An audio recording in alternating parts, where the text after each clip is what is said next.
Assalamualaikum warahmatullahi wabarakatuh. Bismillahi alhamdulillah wassalatu wassalamu ala rasulillah Muhammadin ibni Abdillah wa man tabi'ahu wa mawalah wa la hawla wa la quwata illa billah amma ba'du. Rabbi shrahli sadri wa yassirli amri wa khlul uqdatam min lisani yafqahu qawli. Hadirin para netizen yang dimuliakan Allah Subhanahu wa ta'ala. Mudah-mudahan Anda semua dirahmati oleh Allah Subhanahu wa ta'ala, disayang oleh Allah Subhanahu wa ta'ala, diberikan kesehatan, diberikan rizki yang melimpah dan barokah. Amin amin ya Allah ya Rabbal alamin. Pada kesempatan kali ini kita akan mengulas atau memaparkan betapa sederhananya persoalan nasab ini. Jadi persoalan nasab ini tidak perlu dibawa rumit, tidak perlu dikait-kaitkan dengan akidah kafir atau muslim, percaya kepada ikut Wahabi atau ahlu sunnah, atau dibawa yang seram-seram seperti Aventador itu, konspirasi segala macam, operasi hitam dan lain-lain. Itu adalah ekses. Sebenarnya kalau kita mau berpikir jernih, berpikir sederhana, ya memang masalahnya sederhana. Bagaimana? Pertama, masalah genealogi, masalah kekerabatan, masalah silsilah dan nasab itu duniawi. Itu urusan ilmu dunia. Ilmu sains, ilmu sejarah, ilmu silsilah genealogi atau nasab, kemudian ilmu filologi, kemudian ilmu biologi itu DNA. Jadi ilmu-ilmu inilah yang akan membantu manusia menelusuri keterkaitannya dengan tokoh tertentu. Maka keberadaan tokoh-tokoh kini itu tidak lepas dari ilmu sejarah. Siapa orang tuanya Bung Karno, siapa orang tuanya Pak Harto, siapa orang tuanya Pak Jokowi, keturunannya seperti apa yang ke belakang-belakangnya. Sampai pada zaman-zaman kerajaan-kerajaan itu, adakah berketurunan ke sana? Itu bisa ditelusuri dengan ilmu sejarah, ilmu silsilah, manuskrip, bahkan tes DNA. Jadi ini hanyalah temuan daripada sains atau ilmu pengetahuan, baik itu ilmu nasab, ilmu sejarah maupun ilmu filologi atau DNA. Sesederhana itu. Karena sifatnya yang ilmu dunia, maka dia bisa didekati dengan pendekatan-pendekatan ilmu-ilmu masa kini, teknologi, pendekatan ilmiah. Hadirin yang dimuliakan Allah Subhanahu wa ta'ala, kasus tesis Kiai Haji Imaduddin ini sebenarnya mirip dengan apa yang terjadi pada gereja Katolik Roma. Yaitu ketika gereja Katolik Roma dan ulama-ulamanya dalam tanda kutip atau pemimpin-pemimpin agamanya kekeh pada keyakinan lama. Keyakinan awal bahwa bumilah pusat segalanya, pusat planet, pusat lain-lain. Sejalan dengan teori Aristoteles. Tetapi kemudian Galilei ini ternyata meneliti kembali, melakukan riset-riset, bahkan beliau sampai berhasil menemukan teleskop itu, sehingga kepiawaiannya dalam ilmu astronomi semakin berkembang. Maka kemudian beliau sampai pada kesimpulan bahwa pusat tata surya ini bukan bumi, tetapi matahari. Seluruh planet mengelilingi matahari yang disebut heliosentris itu. Maka penemuan atau pendapat daripada Galileo ini sudah pasti menentang pendapat lama. Ulama-ulama atau pendeta-pendeta Katolik Roma tidak terima dengan penemuan ini, pernyataan ini. Tetapi karena Galileo mendasarkan temuannya ini pada fakta ilmiah, pada penelitian yang benar, maka beliau kekeh dengan pendapatnya. Sehingga apa akhirnya yang terjadi?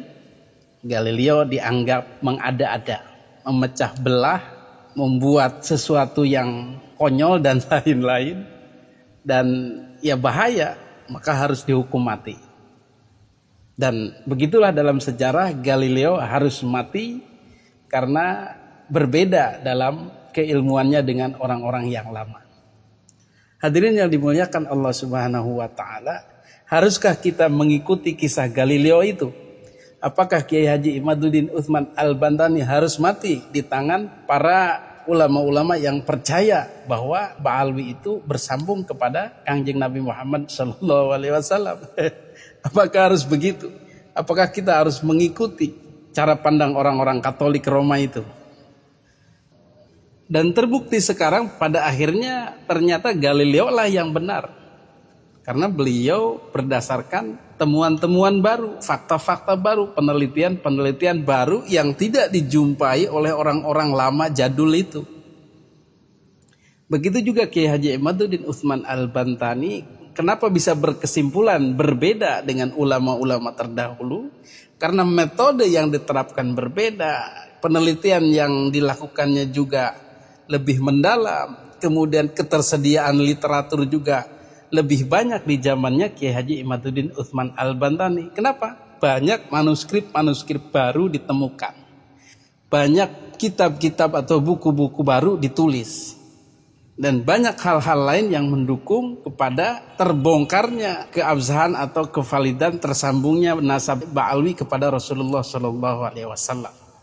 Itu bukan sesuatu yang aneh, bukan sesuatu yang harus ditentang, tetapi memang inilah sifat daripada ilmu, keilmuan.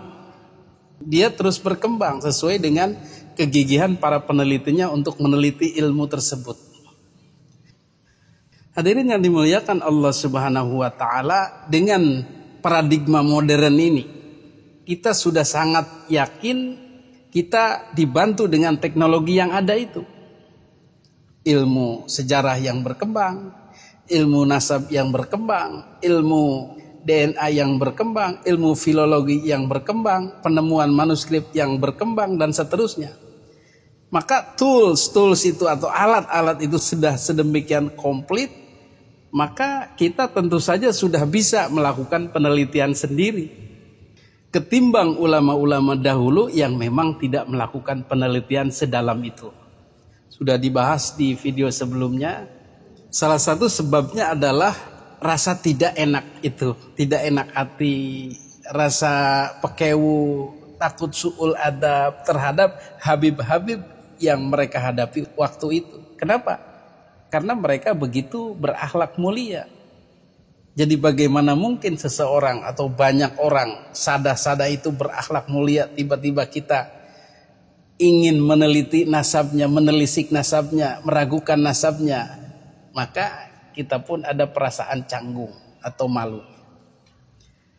Tetapi ini tidak berlaku zaman ini, karena ya tadi itu ada sinyal-sinyal yang membuat kita jengah, membuat kita jengkel, dongkol, bahkan marah. Ini beneran cucu Nabi atau bukan sih? Itulah jalan pembukanya. Dan ternyata setelah dibuka ya hasilnya memang bukan. Itu kan ketahuan akhirnya. Hadirin yang dimuliakan Allah Subhanahu wa taala, tetapi orang-orang yang kekeh dengan pendapatnya itu, mereka enggan menggunakan alat-alat yang tadi itu. Enggan menggunakan hasil-hasil teknologi tadi itu. Tetapi tetap kekeh berpedoman pada ulama-ulama dahulu yang husnuzon itu. Yang ulama dulu juga taklid itu. Karena mereka tidak punya data pembanding, tidak punya dalil. Tetapi ketika kita menolak dalil-dalil ini, menolak literatur-literatur ini, kemudian kita taklid saja, itu kata Kiai Haji Imaduddin tidak bisa seperti itu. Jadi husnuzon, zon itu sangkaan itu hanya berlaku kalau kita memang tidak punya data, tidak punya keterangan, tidak punya profilnya. Kalau orang itu tidak punya database orang itu. Misal ada orang berpenampilan baik, bertamu ke rumah kita, maka bolehlah kita berhusnuzon. Dia mengaku sebagai keturunan Bung Karno, mengaku memiliki peninggalan-peninggalan emas batangan yang dimiliki Bung Karno dan seterusnya. Kita husnuzon aja, karena kita tidak ada data tentang dia, mau gimana lagi. Tetapi ketika kita tahu database orang ini, profil orang ini, sudah tahu dari orang tertentu, kamu kalau kedatangan orang ini, dia ini adalah pembunuh berantai. Dia ini adalah perampok, orang jahat, kriminal. Nih banyak jejak-jejak kriminalitas dia. Bahkan dia tidak segan-segan menganiaya orang kalau kemauannya tidak dituruti. Orangnya agak-agak sedeng ini. Agak-agak brutal ini. Walaupun orangnya tampan, sopan. Tapi nantinya lihat. Itulah yang disebut dalil, petunjuk, data. Maka husnuzon kita kepada orang itu setelah adanya data dari polisi lah misalnya, atau dari orang yang dipercaya tentang profil orang ini, maka husnuzon kita itu salah, tidak boleh. Karena sudah ada dalil, sudah ada data, sudah ada keterangan tentang orang ini. Hadirin yang dimuliakan Allah Subhanahu wa taala, maka begitulah gambaran orang-orang yang masih husnuzon sekarang ini, yang masih ikut husnuzon kepada ulama dulu juga yang husnuzon.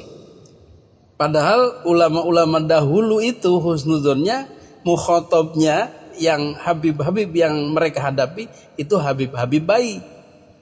Tetapi kita orang-orang sekarang berhadapan dengan Habib-Habib tidak berakhlak baik. Tetapi kita masih husnuzon dan taklid kepada ulama dulu juga yang husnuzon, alias taklid kepada ulama lain juga yang husnuzon. Jadi begitu aja berputar-putar, husnuzon, taklid, husnuzon, taklid, husnuzon, taklid.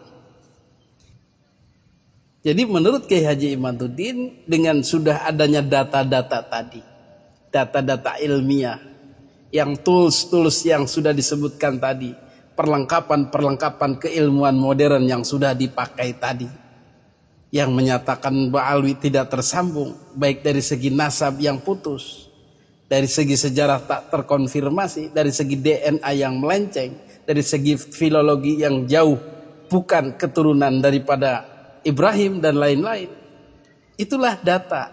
Tetapi kita tidak menerima, malah taklid. Ini yang masih dipakai sebagian besar Muhyiddin Ba'alwi. Untuk lebih jelasnya mari kita simak pemaparan dari Kiai Haji Imaduddin Utsman Al-Bantani.